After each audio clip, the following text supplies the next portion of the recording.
ఆకాశంలో ఎన్నో మేఘాలు అన్నీ కలిసి నవ్వుకుంటూ ఆడుకుంటూ ఉంటాయి. కాని ఒక మేఘం మాత్రం దూరంగా ఉంటుంది. అది మేఘు. ఇతర మేఘాలు అంటాయి, నువ్వు చాలా చిన్నవాడివి, నీతో వర్షం పడదు. సూర్యుడు ప్రేమగా చెబుతాడు, ప్రతి మేఘానికి తన సమయం ఉంటుంది మేఘూ. అది ఒంటరిగా గాలిలో తేలుతూ పోతుంది. చిన్న మొక్కలు ఎండిపోయి ఉంటాయి. పిల్లలు ఆడుకోవడం ఆపేస్తారు. వర్షం ఎప్పుడు పడుతుందో అని ఎదురుచూస్తారు. మేఘు ఇవన్నీ చూస్తుంది. మేఘు గుండె నిండిపోతుంది. తనలో ఏదో మార్పు. ఒక చిన్న బొట్టు, తర్వాత ఇంకొకటి. వర్షం మొదలవుతుంది. చిన్న వర్షం, కాని ఎంతో మధురం.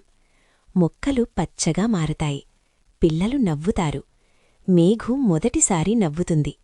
సూర్యుడు చెబుతాడు, పెద్ద వర్షం కావాలనవసరం లేదు, చిన్న చినుకే చాలును. మారల్: చిన్నదైనా మనవల్ల ఎవరికైనా ఆనందం వస్తే అదే గొప్పతనం. పిల్లలు, ఇంకా ఇలాంటి సరదా కథలు చూడాలంటే మన ఛానల్ని సబ్స్క్రైబ్ చేయండి.